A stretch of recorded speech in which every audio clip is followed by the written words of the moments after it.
Salve, salve galera, tudo bom? Aqui quem vos fala é o professor Sérgio André de Filosofia e essa é a nossa quinta videoaula de número 5, cuja temática aí para vocês é os sofistas. No entanto, estudantes, antes de desenvolver as temáticas dessa aula, gostaria de fazer um apelo ao seu coração e sua consciência.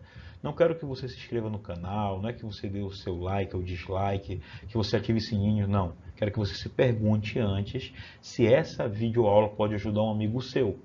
Caso isso possa acontecer, gostaria sim que você compartilhasse ela, tudo bem? Tranquilidade? Para quem está chegando agora, eu queria também dar um recado. As nossas aulas, todas elas, são alicerçadas, orientadas, balizadas pela matriz de referência do Enem, onde eu desenvolvo a competência, a habilidade e os objetos de estudo. Beleza? Quero que você acompanhe agora qual é a competência, quais são as habilidades e quais são os objetos de estudo para a temática Os Sofistas. Acompanhe com calma, por gentileza. Olha aí, estudante, aparecendo para nós aí, competência diária número 5. Você, estudante, tem que saber utilizar os conhecimentos históricos para compreender e valorizar os fundamentos da cidadania e da democracia, favorecendo uma atuação consciente do indivíduo na sociedade. Olha aí, sociedade tem que ter indivíduos conscientes que atuem e favoreçam o caráter democrático e cidadão. Quais são as habilidades para esse bate-papo de hoje? Habilidade número 23, analisar a importância dos valores éticos na estruturação política das sociedades e habilidade 24, relacionar cidadania e democracia na organização das sociedades. Quais são os objetos de conhecimento? Aqui eu trago dois. Geralmente são um que eu costumo trabalhar, mas trago dois aqui. Os movimentos culturais no mundo ocidental e seus impactos na vida política e social. Você não pode negar que o movimento social desse período aí tem a ver com uma antropologia filosófica em que você vai ter a figura dos sofistas, a figura de Sócrates, depois Platão e Aristóteles, entre outros. E o outro objeto é cidadania e democracia na antiguidade. Como não poderia deixar de ser diferente, antes de eu adentrar no movimento sofístico, eu tenho que fazer algumas ressalvas com o caráter do contexto político, da efervescência política e histórica no qual os sofistas estão inseridos. Então, estudante, guarda essa informação com você. Não te esquece que o movimento sofístico, os sofistas, eles se encontram entre o século V e IV antes de Cristo. E você não pode esquecer que esse período, Atenas passa a ser o centro cultural da Grécia Antiga, atraindo comerciantes, artífices, pensadores, entre outros, etc. Por que isso ocorre, Sérgio?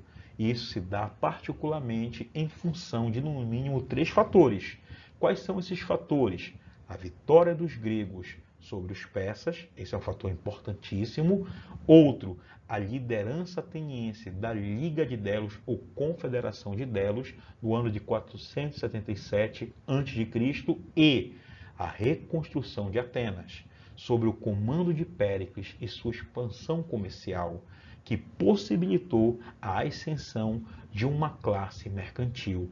Isso vai fazer de Atenas um grande centro econômico, político e cultural, tá bom? Podemos somar a isso como exemplo, tá? Para você entender melhor, as atividades de manufatura, como a cerâmica, a escultura, a construção civil, entre outras atividades que vai possibilitar um enriquecimento, tá? Tanto econômico como político-social de membros da sociedade ateniense. E isso vai ser muito importante. Sabe por quê? Porque estes que enriqueceram passaram a reivindicar um espaço aonde? Na polis, na ágora, um espaço na política.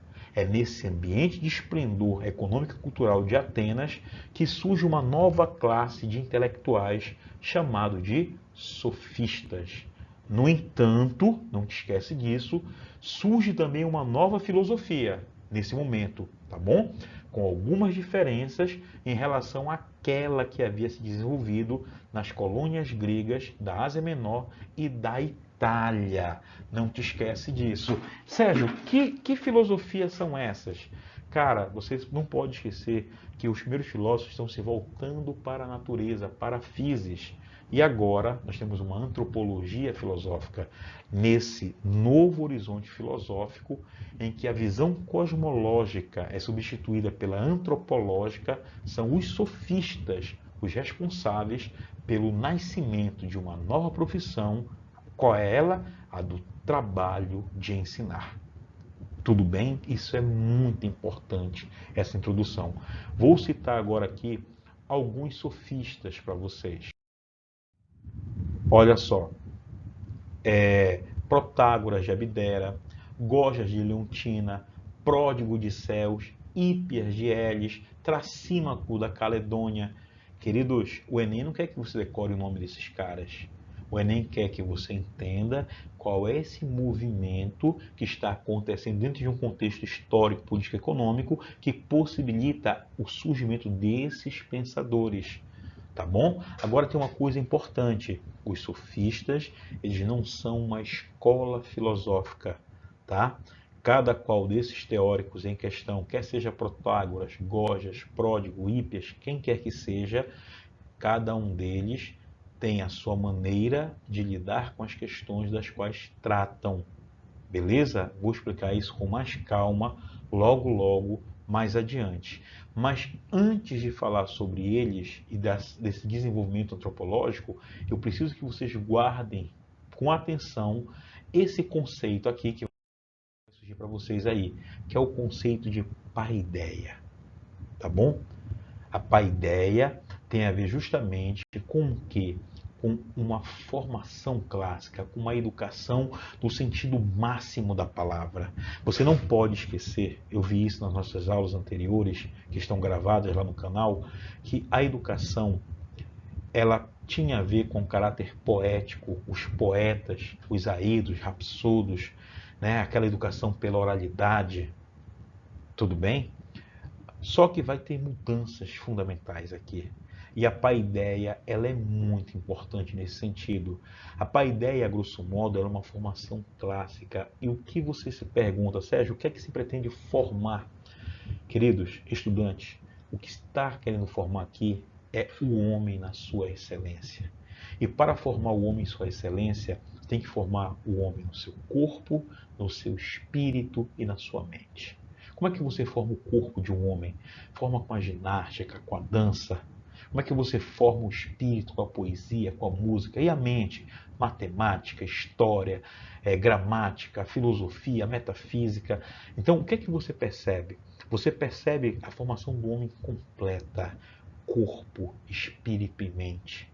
Você percebe justamente uma educação que vai levar o homem à sua excelência, que vai fazer com que o homem seja belo e seja nobre. É uma educação para a areté, para as virtudes. Então a paideia é um movimento espiritual de incalculável importância para a posteridade.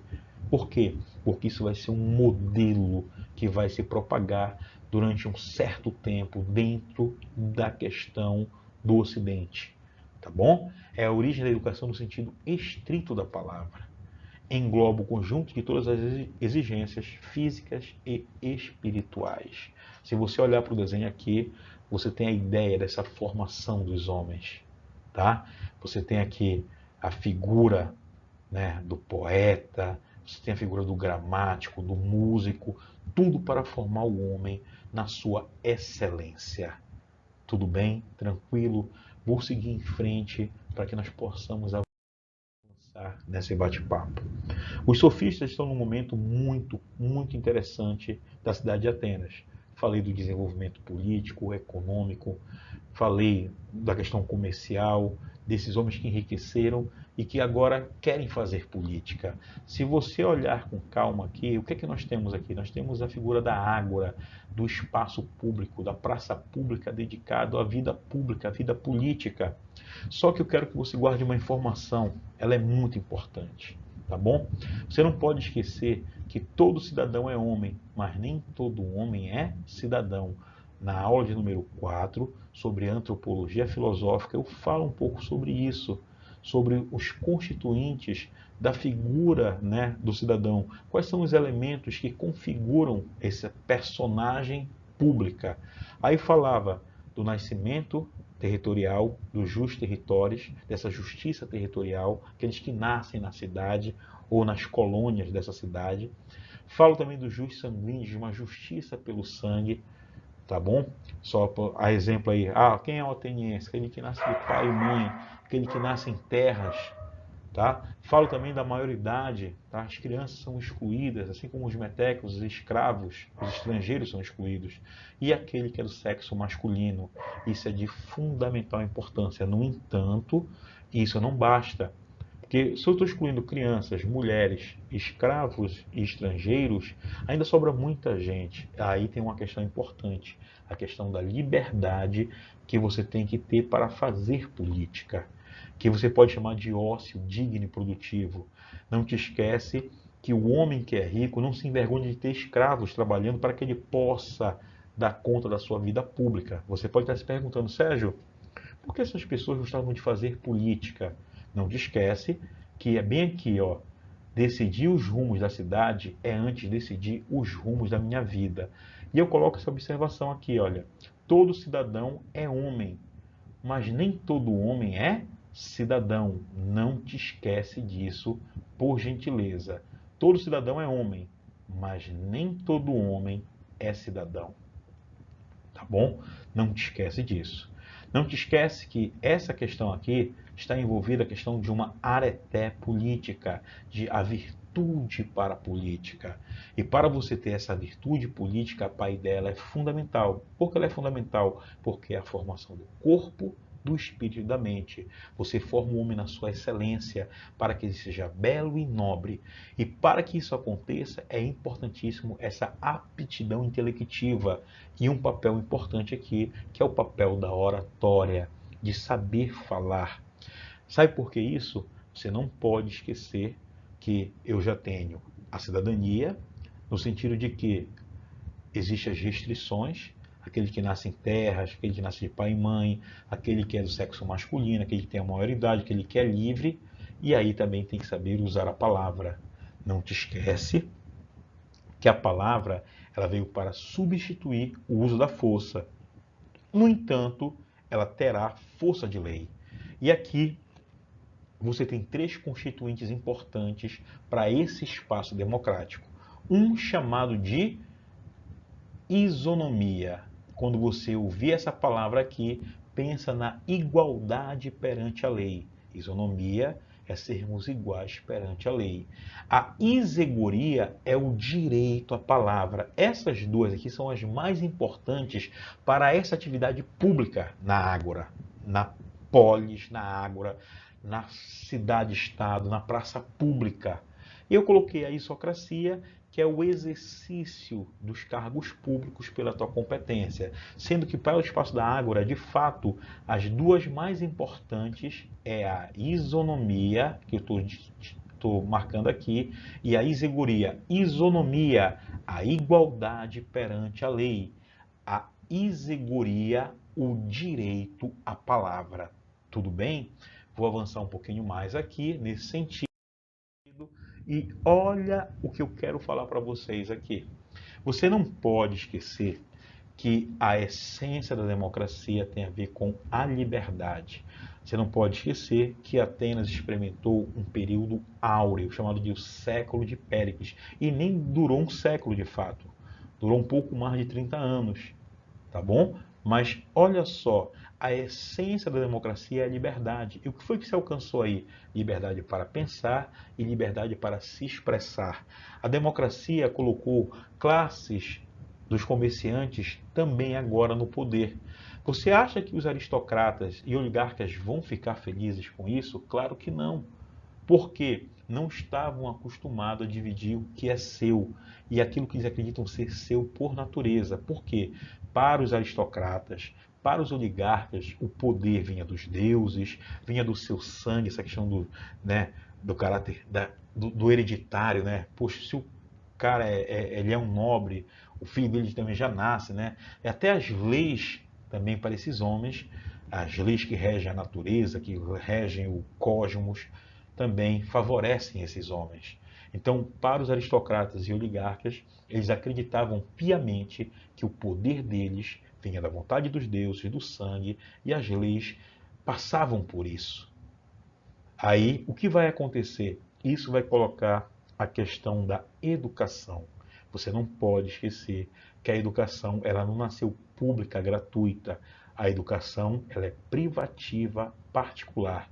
Por que isso? Porque só quem pode pagar se educa, privando uma grande parcela da população de não ter acesso à educação. Só que as coisas começam a mudar.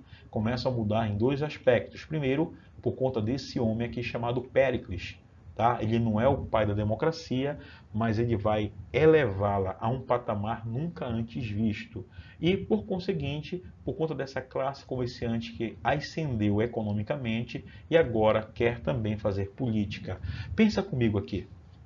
Eu sou um comerciante rico, tenho minha esposa e tenho 2 filhos, um casal de filhos.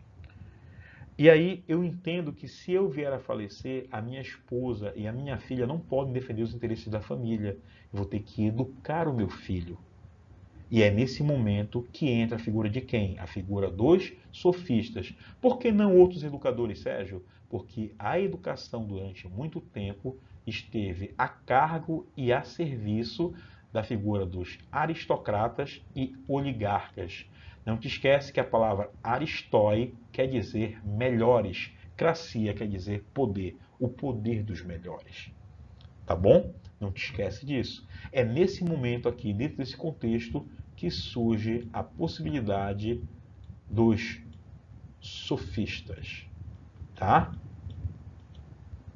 Porque existe uma demanda aqui de jovens que precisam se educar para defender os seus interesses, os interesses de sua família. Beleza? Tudo bem? Isso é muito importante. Não te esquece disso. Então, nesse primeiro momento, esses aristocratas e esses oligarcas não vão gostar muito dos sofistas, tá? Não te esquece que os sofistas, eles não são cidadãos atenienses, tá? São pessoas que vagam de cidade em cidade, eles são metecos, são estrangeiros, vivem de maneira itinerante, vagando e cobram para ensinar. Tudo bem? Nesse sentido, então, avançando um pouco mais, olha o que acontece aqui, tá? Qual é a grande questão aqui? Poxa, olha aí, o que veio para nós aqui?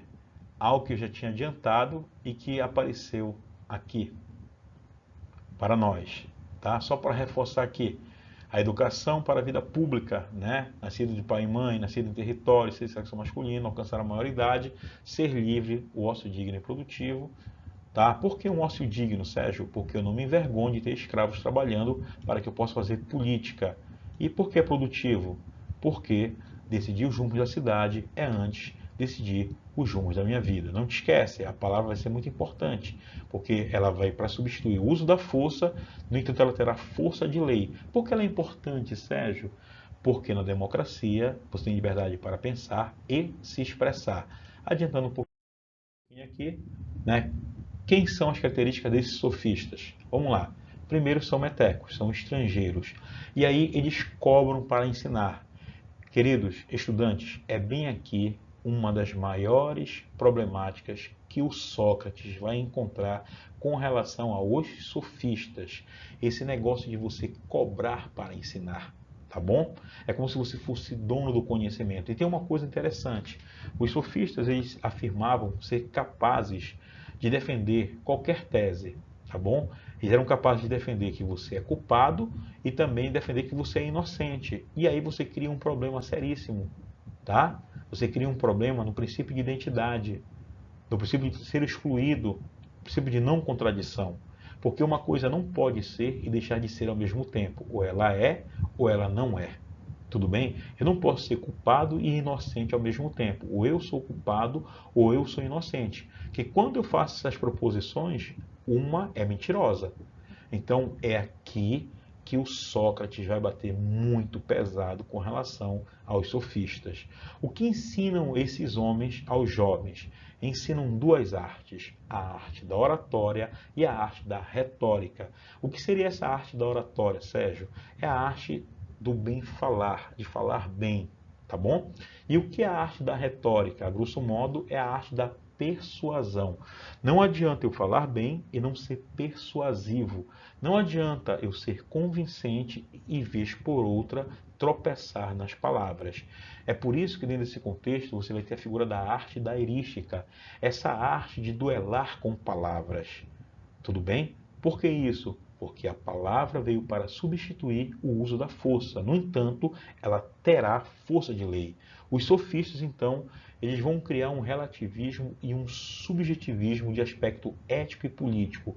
Qual é a grande questão aqui? Para os sofistas, não existem verdades, tá, universais. Para eles, você tem o caráter aqui de um aspecto relativo e subjetivo. Em que sentido? O que pode ser bom para mim pode ser ruim para você, o que pode ser verdadeiro para você pode ser falso para mim. Então é o caráter do relativismo. Então cada comunidade humana cria suas próprias leis, tá? Nesse sentido do relativismo. Então não existiria o caráter universal, tá? Então, olha só, certo ou errado, bem e mal, justo e injusto para os sofistas é uma questão convencional, é uma questão do relativismo. E por que é um subjetivismo, Sérgio? Porque cada qual vive com isso à sua maneira. Acabei de falar para vocês, o que pode ser bom para você, pode ser bom para mim. Mas a intensidade desse bom pode diferir muito, pode ser muito diferente entre você e eu. Então eles criam um relativismo, um subjetivismo de caráter ético e político, tá? Certo ou errado, bem e mal, justo e injusto para eles é relativo, isso é subjetivo. Para eles não existiria uma lei universal, não existiria uma justiça universal, tá bom? Então eles criam a concepção do convencionalismo das leis. Isso quer dizer o que então?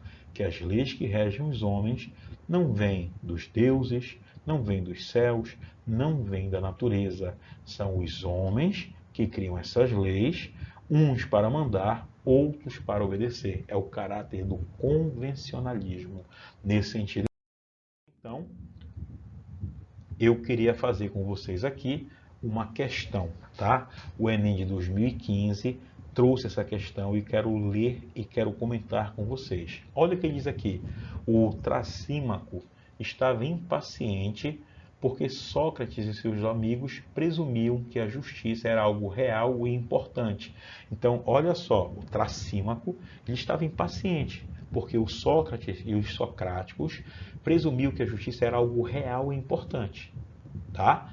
Trasímaco negava isso. Em seu entender, ele como sofista, as pessoas acreditavam no certo e no errado apenas por terem sido ensinadas a obedecer às regras de sua sociedade. Olha aí o caráter do convencionalismo, tá bom? No entanto, essas regras não passavam de invenções humanas. E aí, esse é o texto base. Olha a situação, problema. O sofista Trasímaco, personagem imortalizado no diálogo A República de Platão, sustentava que a correlação entre justiça e ética é resultado de quê? Do que ela é resultado? Olha só, item A. É resultado de determinações biológicas impregnadas na natureza humana? Não. Não tem a ver com um determinismo biológico. Então, a letra A está fora de cogitação, já que determinismo biológico é um distrator dessa questão aí, tá bom? Beleza. Olha o item olha o item B, olha a letra B aqui, tá? Verdades objetivas com fundamento anterior aos interesses sociais. Então, será que a justiça e a ética é resultado de verdades objetivas com fundamento anterior aos interesses sociais? Não. Não te esquece que o Trasímaco diz lá que as pessoas são ensinadas a obedecer às regras, tá? Não é uma verdade objetiva. Olha o item C. Mandamentos divinos inquestionáveis legados das tradições antigas? Também não. Não tem nada a ver. Para ele, as leis não vêm dos deuses, não vêm dos céus, não vêm da natureza. Elas são convencionais, relativas e subjetivas. E nesse sentido, ninguém nasce ético, ninguém nasce político. Todos podem ser ensinados, todos podem tornar-se éticos e políticos desde que aprendam. E para isso precisam pagar, tá? E pagar você até a preço de ouro. Olha o item D, tá? A justiça e a ética é resultado de convenções sociais resultantes de interesses humanos contingentes. Bom, olha só, regras não passavam de invenções humanas. Vamos com calma, esse item aqui está muito bacana. Bora para o item E. Sentimentos experimentados diante de determinadas atitudes humanas? Negativo, nada a ver, nem com o texto, nem com a situação, problema. Não te esquece, por favor, não te esquece.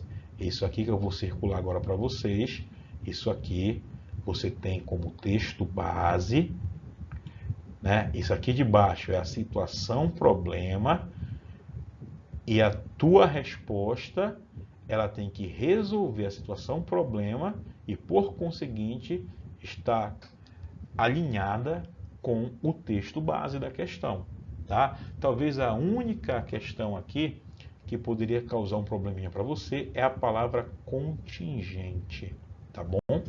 Contingente é aquilo que é esporádico, é fortuito, aquilo que não é necessário.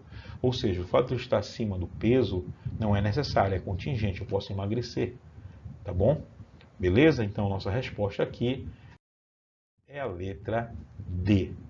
Tudo bem? Queridos, espero que tenham gostado, tá? Como falei para vocês, independente de você se inscrever ou não, de você dar o seu like, o dislike, de você ativar o sininho das notificações, se você acreditar que essa aula pode ajudar um amigo seu, gostaria que você compartilhasse. Nossa próxima videoaula, logo logo, sobre Sócrates. Até a próxima, forte abraço, beijo no coração de todos, até a tua vitória.